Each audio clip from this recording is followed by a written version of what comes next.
Well, boy, whoever said about the highest of highs and the lowest of lows, there's no question that our loss to Indiana was one of my lowest in my career because of the way we played, and give them credit the way they played, and disappointed a lot of people at home.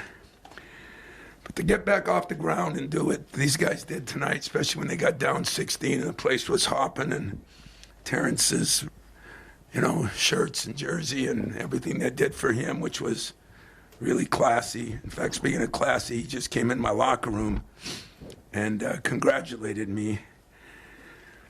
And I said, if you wouldn't have played here, I would have got this done a lot earlier, because we had a lot of losses to that guy. But, Brad is a good friend, and, this was a hell of an environment. And I can't think of a better way to bounce back than winning here, because there's been some wars over the years, and I have great respect for their program.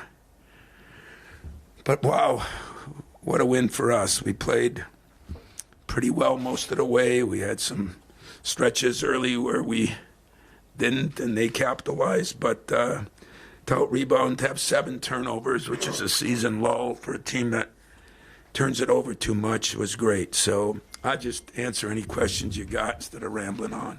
If you raise your hands, we'll get mics to you. Tom, as far as the performance overall, have you ever been part of something like that where you close on a 15-0 run, they go scoreless for 8.5 minutes, the final of the game, and what did you have to say about Jackson Kohler's performance tonight? I thought, his was phenomenal. I thought a lot of guys played pretty well. My guards did some good things.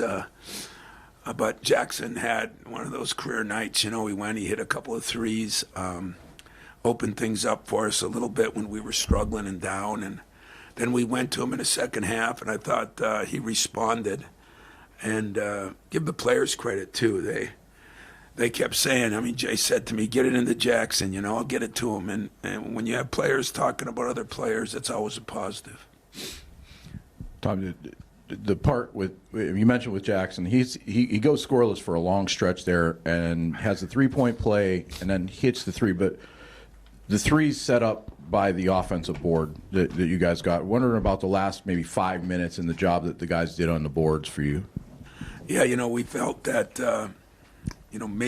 maybe a little bit of strength in numbers. We thought they missed some threes that were open threes, wide open threes, because maybe they got a little tired themselves. And Brad did a good job of rotating his guys too. But this time of year, like we have, you think about what we have and what he has. It's Saturday night, Tuesday night, Friday night, and so this time of year, fatigue sets in, and I thought they missed some good threes. But I thought we got some big-time offensive rebounds, and that was the difference in the game. Tom, that stretch at the end of the first half where Cohen and Jackson combined for, I think it's 18, but how important was that to go into halftime to tighten that things out, and how did that run come together there? Well, it was very important because we were down and out, and that crowd was ready to explode. They did explode, and when we were 16, 14, whatever we were down, and we cut it down to 10, and we talked about cutting it down to 6, and we cut it closer than that. So I think anytime you can go on a run like that, it's very impressive and important when you're on the road, because you don't want to get this crowd. And then at the end, we did a pretty good job switching out on things. Coaches did an incredible job, my assistants on the scouting of it, and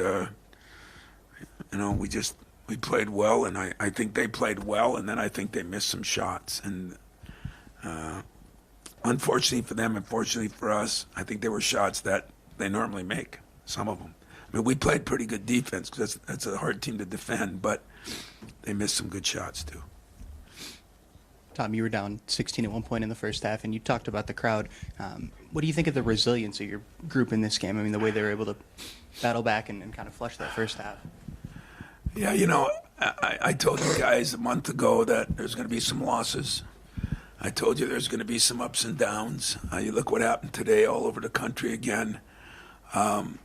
When you start playing in these bigger conferences and you start playing 20 conference games, it's hard to stay focused and solid, every time. And you know, I knew it. I said it. I didn't do a good job corralling it and trying to do something about it. You know, I came to my press conference after Indiana and said I did a poor job, and I did, and I vowed that would never happen again. And I don't know if I did a better job, my team sure as hell did.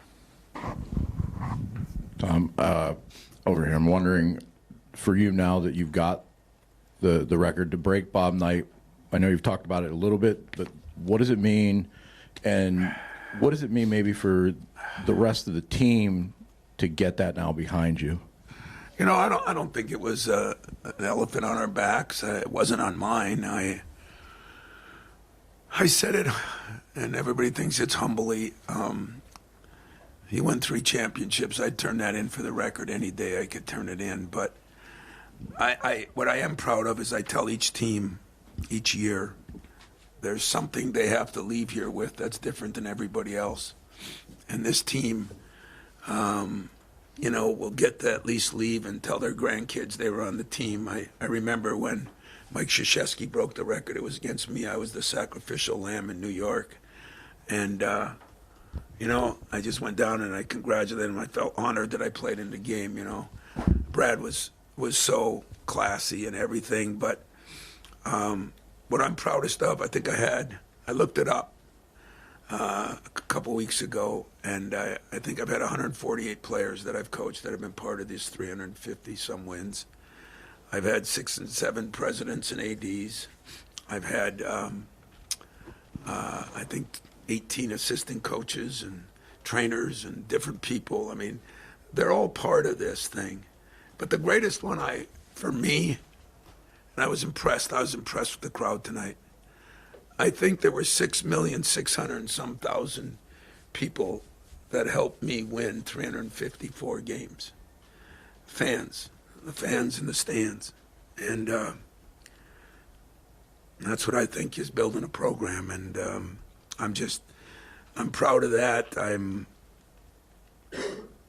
There's some of me that says Bobby Knight deserves to have it. You know, I coached another year than him. I played probably more conference games than him. But if I can be in the same breath with him on that, that's cool for me. I had great respect for him as a coach, and he helped me a lot in my younger days as a head coach. So I'm hoping he and Judd and Gus or my dad are having a beer, and Judd telling Bob that I didn't play zone, and Bob telling Judd that I something else, and Gus just being happy as 10 men, because that was Gus. So my dad, I'm sure he's proud, but it's the players, guys. It's the fans. It's the presidents. It's the ADs. It's the people that all made this possible for me to have a chance to accomplish something like that. And I didn't shoot.